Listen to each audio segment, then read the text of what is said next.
All right, strap in, everyone, because today we are going deep on a story. And, well, it's a disturbing one, to say the least.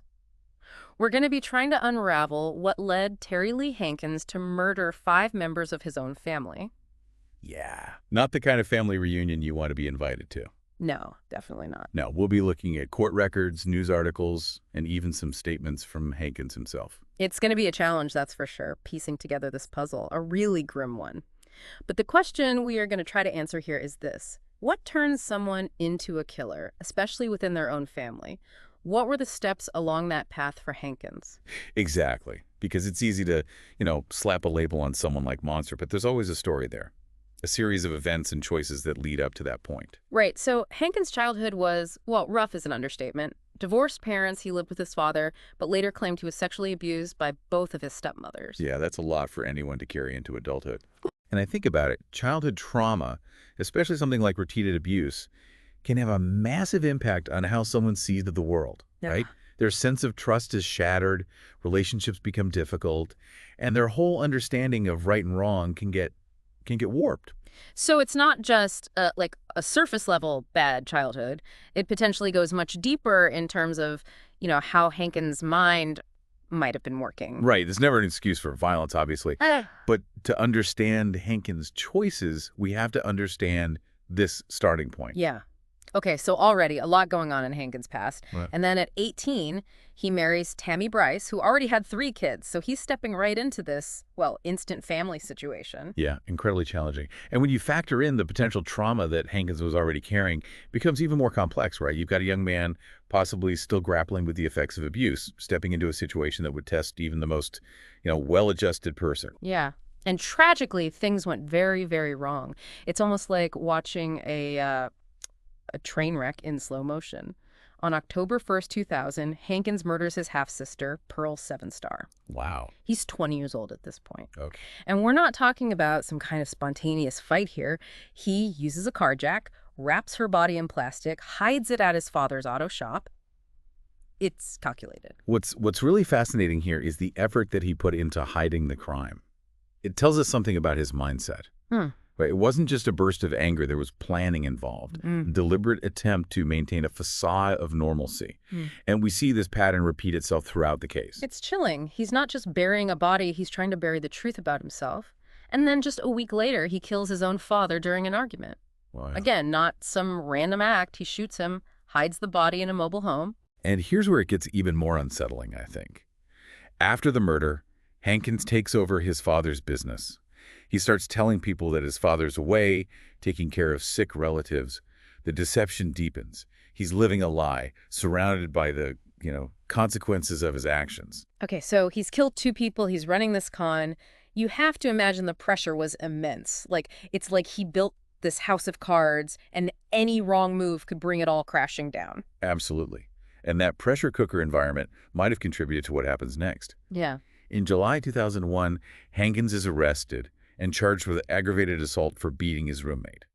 He spends a short time in jail, but the pattern of violence just continues to escalate. And a month later, August 2001, he commits his most horrifying act. He murders his wife, Tammy, and her 2 children, Kevin and Ashley. Oh, gosh. He shoots them while they're sleeping in their trailer. 3 more innocent lives taken, and this time the brutality is even more pronounced. He doesn't even attempt to hide the bodies. It's as if something within him has snapped completely. It's hard to even fathom the level of darkness that must have consumed him at that point.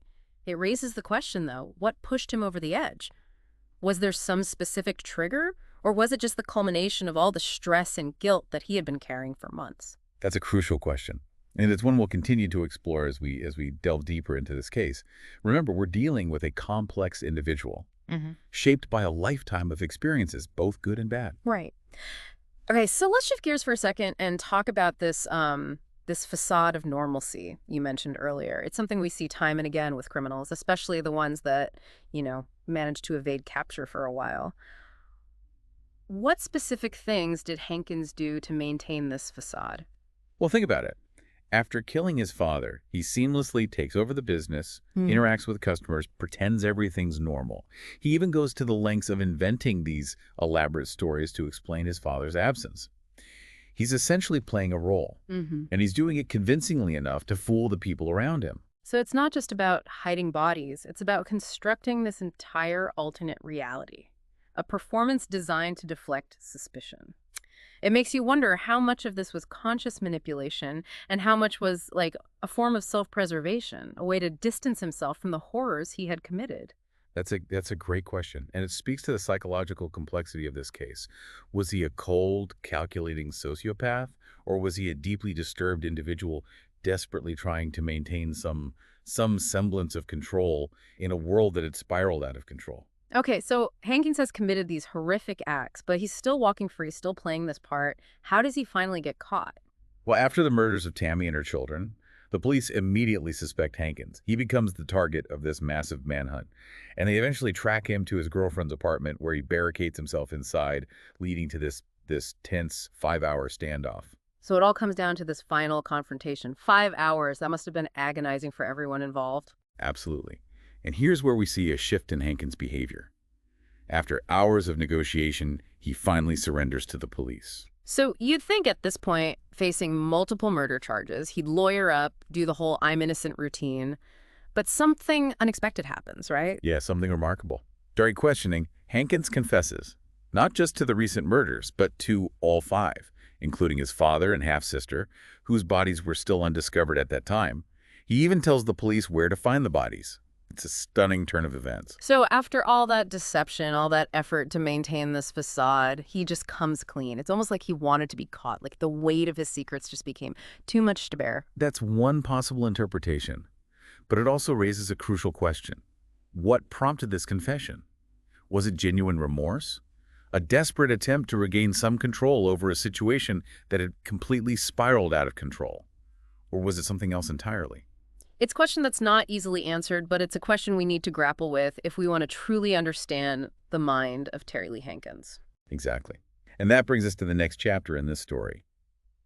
The legal battle that follows Hankins's confession. Because even with a full admission of guilt, things were far from over. We left off with Hankins confessing to all 5 murders. Wild. You'd think that'd be it, right? Case closed.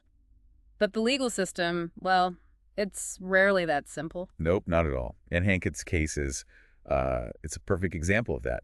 See, despite confessing, he initially pleads not guilty. Wait, hold on. That doesn't make sense. He admitted to the crime, so why fight it? Well, his defense attorneys, they had a strategy. They argued that the warrant that led to Hankins' arrest, it was obtained illegally. Their claim was that the evidence presented to get that warrant was basically speculation, not strong enough to justify an arrest. So they were trying to get the confession thrown out and any evidence that came from it. Kind of like you caught him unfairly, so anything he said after doesn't count. Exactly. It's a risky move, a long shot, but, it's not uncommon in these types of cases. The defense is trying to poke holes in the prosecution's case, looking for any advantage they can get. Did it work in this case? For Hankins, no. The judge didn't buy it. He ruled against the defense's motion, and the case went to trial. Okay. Now, the prosecution, they had a lot to work with. Hankins' confession, obviously, but also forensic evidence that linked him to the crime scenes, plus witness testimony about his suspicious behavior leading up to the murders. So even without that confession, they had a pretty solid case. Yeah, they did, and the jury agreed. Hankins was found guilty on 2 counts of capital murder for the deaths of his wife Tammy and her 2 children. This was May 2002, and he was sentenced to death. That brings up something I was wondering about. He confessed to 5 murders, but was only convicted of 2. Why is that? That's a great question. And it gets to how prosecutors think strategically, especially in death penalty cases. They often focus on the charges they believe they can win without a doubt. In Hankins's case, the evidence was strongest for the murders of his wife and stepchildren. They likely felt that going for all 5 might have weakened their case, and they wanted to secure a conviction on the most serious charges. So it's not that they were ignoring the other murders, but they were being pragmatic, Yeah. went for the charges where they had an airtight case. Exactly, and it proved effective. The guilty verdict and the death sentence show the jury was convinced beyond a reasonable doubt. Okay, so Hankins is now on death row. He's facing execution. What happens next in these cases? Well, not surprisingly, Hankins' lawyers filed numerous appeals. They challenged the legality of his arrest, argued against the constitutionality of the death penalty itself. They tried everything. They even went to the Supreme Court, but their request for review was denied. So a lot of legal maneuvering, but in the end, no way to avoid the sentence. Right. And all of this is happening as the media spotlight is, shining bright. Hankins' case, with all its brutality, had become a major news story. His execution date was approaching, and the debate around capital punishment was, well, it was raging. Yeah, this is where things get really complicated, right? Because there's no easy answer when it comes to the death penalty. It's exactly. Hankins' execution was the 200th carried out in Texas under Governor Rick Perry, who was a firm believer in capital punishment. The case became this focal point for both sides of the argument. Those who support the death penalty often cite a sense of justice for the victims and their families, the idea that some crimes are just so horrific that they deserve the ultimate punishment. And on the other side, you have folks who oppose the death penalty entirely, regardless of the crime. They point to the risk of executing an innocent person, the idea that the state shouldn't have the power to take a life, and the belief that even the worst criminals can be rehabilitated. Right. And with Hankins, the debate is even more complex. We're dealing with someone who was undeniably guilty of terrible crimes, but whose life was also marked by abuse and trauma. Did he deserve to die for his actions? Is the death penalty ever truly justified? These are questions that, society continues to wrestle with. So as Hankins' execution date gets closer, what was his demeanor like? What were his final days like? Well, there are accounts from prison staff and spiritual advisors who spent time with him. Some described him as remorseful, deeply affected by the gravity of his crimes. He reportedly spent a lot of time praying and seeking forgiveness. Did he ever try to explain his actions? To offer any insights into what drove him to commit such horrific acts? There are some fragments, but nothing definitive. In letters, conversations with those he trusted, he sometimes alluded to the abuse he suffered as a child, the pain and anger he carried with him. But he never offered a clear explanation, a reason for why he took the lives of 5 innocent people. That's what makes this case so haunting. Even with the confession, even with his execution, there's this sense of mystery, of unanswered questions that just linger. Absolutely. And that's why, we're taking the time to dive deep into this case. We're trying to piece together those fragments, the evidence, the psychology, to try to make sense of something that ultimately might not make sense at all. So his execution date arrives June 2nd, 2009. What were his final words? Hankins was executed by lethal injection at the Huntsville unit in Texas. Before the drugs were administered, he was given the opportunity to make a final statement. His words were, well, they were simple, but powerful. He said, "I am sorry for what I've done and for all the pain and suffering my actions have caused. Jesus is Lord. All glory to God." Powerful, for sure. You have to wonder what was going through his mind in those final moments. Was it genuine remorse, acceptance of his fate, or something else entirely? We can only speculate. But his final words reflect the themes that ran throughout his case: violence, faith, and the search for redemption. A chilling end to a tragic story. But even with Hankins' death, the conversation isn't over, is it? There's still so much to unpack, so many questions to consider. Right. We've explored the events of his life, the legal battles, the execution. But what does it all mean? What can we learn from Terry Lee Hankins' story? From his descent into darkness? What insights can we glean about, the human capacity for both good and evil? And how can we apply those insights to prevent future tragedies, to help those who are struggling, to create a more just and compassionate society? These are questions that we'll delve into as we wrap up our deep dive. We've been through a lot with this deep dive into Terry Lee Hankins. It's heavy stuff, no doubt. But I think what makes it so compelling, so important to examine is that it forces us to confront some really uncomfortable truths about human nature. Yeah, I agree. I mean, it's easy to distance ourselves from a case like this, right? So Totally. label Hankins a monster and move on. But I think there's more to learn here.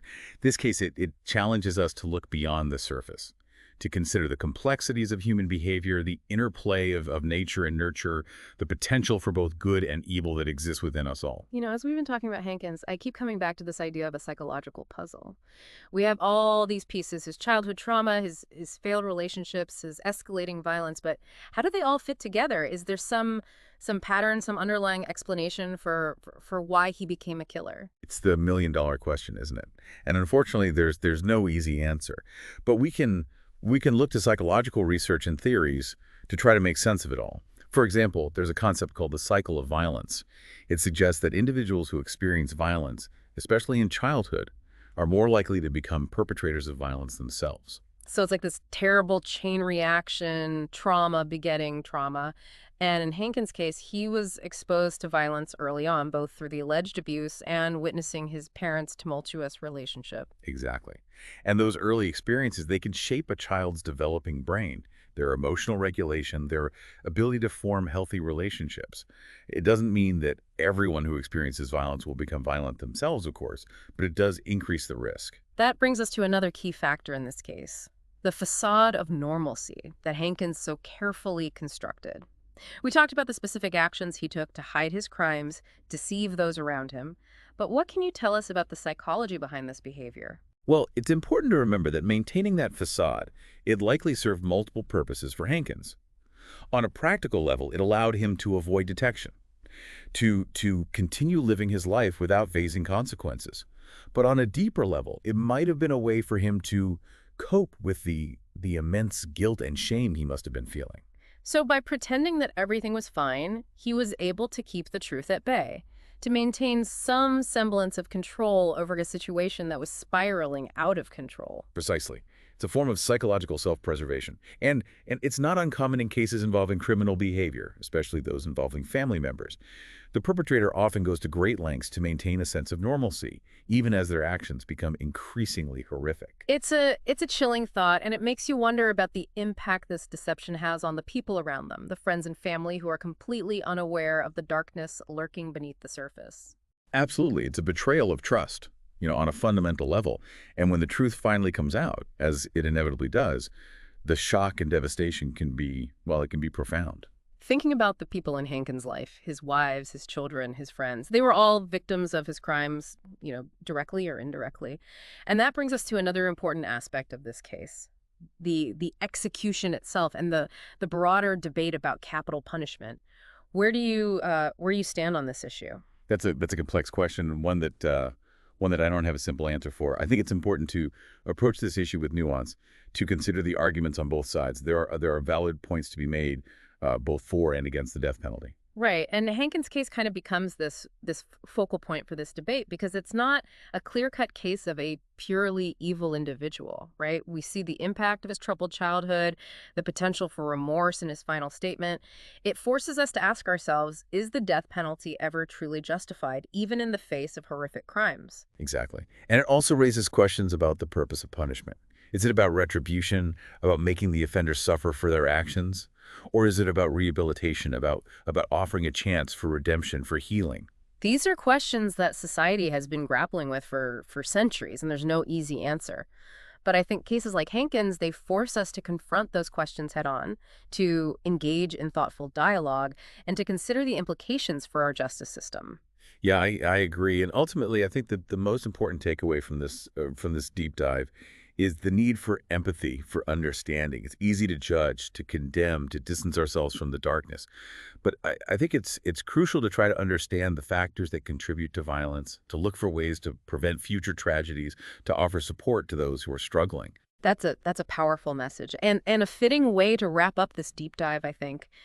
We've covered a lot of ground, explored the complexities of a truly disturbing case, and I hope that by examining the life and crimes of Terry Lee Hankins, we've gained some insights into the human condition, both its darkness and its potential for redemption. I hope so too.